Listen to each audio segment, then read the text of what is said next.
దేవుని బిడ్డలారా, యేసుక్రీస్తు నామములో మీ అందరికీ వందనములు.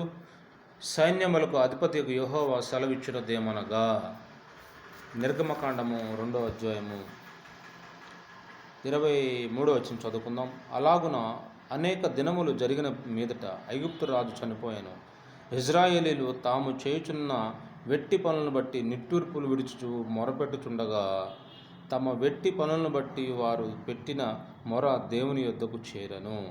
కాగా దేవుడు వారి మూలుగును విని అబ్రహాము, ఇస్సాకు, యాకోబులతో తాను చేసిన నిబంధనను జ్ఞాపకం చేసుకొనెను.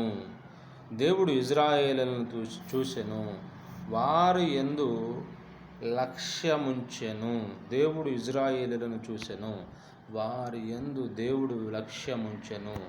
ప్రియమైన దేవుని బిడ్డలారా, ఇక వాక్య ఉద్దేశం ఏంటంటే, వారు కష్టములో, వాళ్ళ శ్రమలో, వాళ్ళు ఇబ్బందులో, వాళ్ళు అనేక దినాలు, అనేక సంవత్సరాలు, అనేక తరాలు కూడా వాళ్ళు ఒక బానిసలుగా వెట్టి చాకిరీ చేస్తూ ఎంతో కష్టపడి ఎండనక వాననక చెమటోడ్చి అటువంటి పనులు చేస్తున్నా కానీ, వాళ్ళకు బానిసలుగా దాసోహమై చేస్తున్నా కానీ, ఇంకా ఆ ఐగుప్తు రాజుకు, ఆ ఫరోకు వీళ్ళ మీద కనికరం కలగలేదు. వాళ్ళు ఎంత చేసినా కానీ ఇంకా పశువుల కన్నా హీనంగా చూస్తున్నాడు ఈయన ఇజ్రాయెల్ ఇంక ఎవరికి చెప్పుకోలేక ఇజ్రాయెల్ పరలోకం నందున్న దేవునికి, యెహోవా దేవునికి మొరపెట్టడం స్టార్ట్ చేశారు.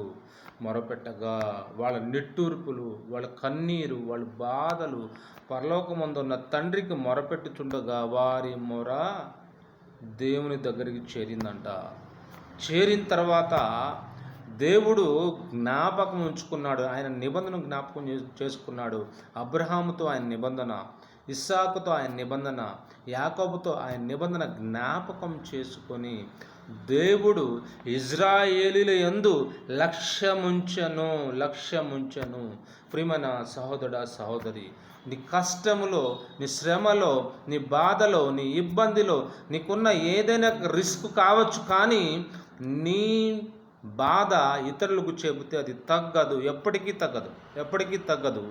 నీ బాధను, నీ కష్టాన్ని, నీ ఇరుకుని, నీ ఇబ్బందిని పరలోకముందున్న దేవునికి మాత్రమే చెప్పాలి. నీ కన్నీరు ఆయనకే తెలియాలి, నీ బాధ ఆయనకే తెలియాలి, నీ కష్టం ఆయనకే తెలియాలి. నీ మొర, నీ వేదన 4 గోడల మధ్య దేవునికి తెలిస్తే ఖచ్చితంగా నీ యందు ముంచుతాడు.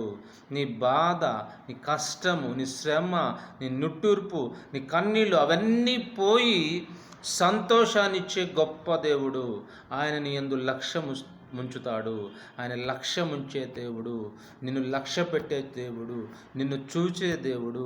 నీ బాధను బట్టి ఆయన ఆలోచించే దేవుడు, నీ శ్రమను బట్టి ఆయన జాలిపడే దేవుడు, నీ కష్టాన్ని బట్టి ఆయన ఓదార్చే దేవుడు. ఈ లోకంలో ఎవరు ఉన్నా లేకపోయినా, ఎవరు నీ బాధను వాళ్ళు తెలుసుకున్నా, నీ బాధను పంచుకోవడానికి ట్రై చేసినా, చేయకపోయినా కానీ ఆయన నీ మొర ఆలకిస్తాడు, నీ యందు ముంచుతాడు. ప్రియమైన దేవుని బిడ్డలారా, నీ యందు నువ్వెవరివైనా కావచ్చు, నీ యందు దేవుడు లక్ష్యముంచితే, నీ యందు కనుదృష్టి నీపై పడితే, నీ మీద జాలి పడితే, నీ మీద దయ కలిగితే, నీ మీద ఆయనకు జాలి కలిగితే, నీ మీద ఆయన కనుదృష్టి పడితే, నీ జీవితం ధన్యం. నీ జీవితం ఎవరు ఊహించిన రీతిగా, ఎవరు ఆలోచించిన రీతిగా, ఎవరు కూడా వాళ్ళ నాలెడ్జ్కి, వాళ్ళ తెలివికి ఆలోచించిన రీతిగా అత్యద్భుతంగా దేవుడు నిన్ను ఆశీర్వదిస్తాడు. నీకు శాంతి, సమాధానం అనుగ్రహిస్తాడు. ఆయన నీ యందు లక్ష్యం ఉంచాలంటే నీ మొర ఆయనకి వినపడాలా. నీ మొర, నీ కన్నీరు మాత్రమే, నీ మొర మాత్రమే, నీ కష్టము, నీ దుఃఖము, నీది ఏదైనా నీ బాధ ఆయనకు మాత్రమే వినపడాలా. ఏ మనుషుడికి వినపడినా, ఏ మనుషుడు నిన్ను చేరదీయుడు, నీకు అవకాశముడు, నిన్ను నీ బాధల నుంచి తప్పించడు. కానీ మనుషులు మాట తప్పుతారేమో కానీ దేవుడు మాత్రము యెహోవా దేవుడు మాత్రము నీ మొర ఆలకిస్తే, ఆయన సన్నిధికి చేరితే, ఆయన లక్ష్యం ఉంచితే నీవు ధన్యురాలువు. ఎందుకంటే నీ మొర ఆయన యొద్దకు చేరాలి. ఓ సహోదరుడా, సహోదరి, ఓ క్రైస్తవుడా, నువ్వు ఎవరివైనా కావచ్చు, కానీ నీ మొర దేవుని యొద్దకు చేరాలి. నీ కష్టము ఆయనకు తెలియాలి, నీకున్న ఇబ్బంది ఆయనకు తెలియాలి, నీకున్న కన్నీరు ఆయనకు తెలియాలి, నీకున్న శ్రమ ఆయనకు తెలియాలి, నీకున్న దుఃఖం ఆయనకు తెలియాలి, నీకున్న బాధ ఆయనకు తెలియాలి, నీకున్న ఆ వేదన ఆయనకు తెలిస్తే, నీ మొర ఆయనకు తెలిసేటట్టుగా నువ్వు ప్రార్థన చేస్తే, నువ్వు ఆయనకు ప్రేయర్ చేస్తే ఖచ్చితంగా నీ యందు లక్ష్యముంచి నీ బాధను చిటికేసి తీసేస్తాడు.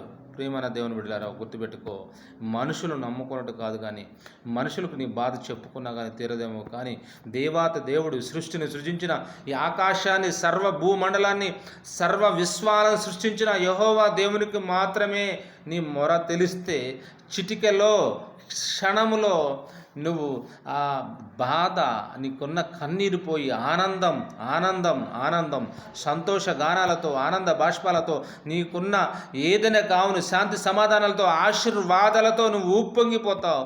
నీ జీవితం ఎవరు ఊహించినట్టుగా, ఎవరు ఆలోచించని విధంగా దేవుడు అత్యద్భుతంగా ఆశీర్వదిస్తాడు, అత్యద్భుతంగా దీవిస్తాడు, అత్యద్భుతంగా నిన్ను అభివృద్ధి చేస్తాడు. నీ మొర ఆయనకు చేరితే, నీ మొర ఆయన వింటే, నీ మొర ఆయన ఆలకిస్తే నీ యందు లక్ష్యముంచుతాడు. ఓ సహోదరుడా, సహోదరి, మాటను నువ్వు జ్ఞాపకం చేసుకో. ఇజ్రాయెల్ మొర దేవునికి వినపడింది. ఎప్పటికండి? కొన్ని తరాలు, కొన్ని నెలలు, కొన్ని సంవత్సరాలకి వాళ్ళ నిట్టూర్పులు, వాళ్ళ కన్నీరు, వాళ్ళ బాధ, వాళ్ళ వేదన దేవునికి వినపడేటట్లుగా రోధించారు. నువ్వు కూడా నీ బాధ ఎవరికి ఈ లోకంలో చెప్పుకోవాల్సిన అవసరం లేదు. నిజమైన దేవుడు మనకున్నాడు.